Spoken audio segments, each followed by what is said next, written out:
আগুনে পুড়ে যাচ্ছে ইসরায়েলের মধ্যাঞ্চল।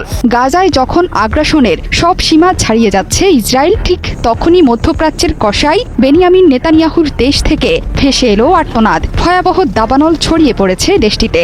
আগুনে পুড়ে খাক হয়ে যাচ্ছে প্রান্তরের পর প্রান্তর। আগুনের তীব্রতা আর বাতাস এতটাই ভয়ঙ্কর হয়ে উঠেছে যে নিমিষেই বেশ কয়েকটি শহরে ছড়িয়ে পড়েছে দাবানল।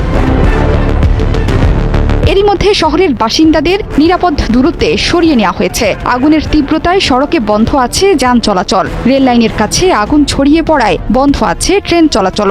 এমন পরিস্থিতিতে অ্যাডহক কমান্ড সেন্টারের জরুরি বৈঠকে অংশ নিয়েছেন ইসরায়েলের প্রধানমন্ত্রী বেনিয়ামিন নেতানিয়াহু। গণমাধ্যমগুলোতে বলা হয়েছে, মধ্য ইসরায়েলের মোসাফ তারুমের কাছেই প্রথম আগুনের সূত্রপাত। এবং বাতাসের তীব্রতায় বিভিন্ন জায়গায় ছড়িয়ে পড়েছে সেই আগুন। বেইত শেমেশ শহরের বেশ কয়েকটি স্থানেও দাবানল ছড়িয়ে পড়েছে। একে একে শহরগুলোকে গিলে ফেলছে ভয়ঙ্কর এই দাবানল। বর্তমানে নিয়ন্ত্রণের বাইরে চলে গেছে এই আগুন।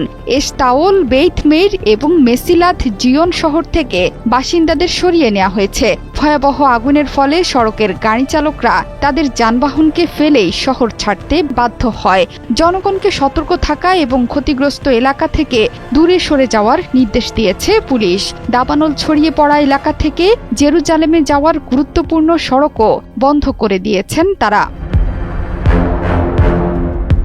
এরই মধ্যে বিমানের সাহায্যে আগুন নেভানোর কাজ শুরু করেছে অগ্নি নির্বাপন কর্মীরা।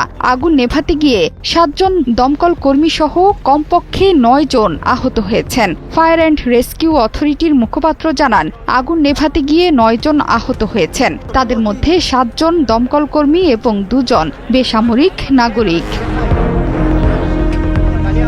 দাবানলের স্থান থেকে জেরুজালেম প্রায় 25 কিলোমিটার দূরে। এরপরও জেরুজালেমের আকাশ ধোঁয়ায় আচ্ছন্ন। বাতাসের মানের স্তর হ্রাস পেয়েছে। 6টি জেলা থেকে ফায়ার সার্ভিসের কর্মীর তালিকাভুক্ত করে আগুন নেভানোর চেষ্টা চলছে। তাদের সঙ্গে আইডিএফ সদস্যরাও যোগ দিয়েছেন। বেইত শেমেশের উত্তরে দাবানল নেভাতে প্রায় 110টি অগ্নি নির্বাপন দল, 11টি অগ্নি নির্বাপক বিমান এবং 1টি হেলিকপ্টার কাজ করছে।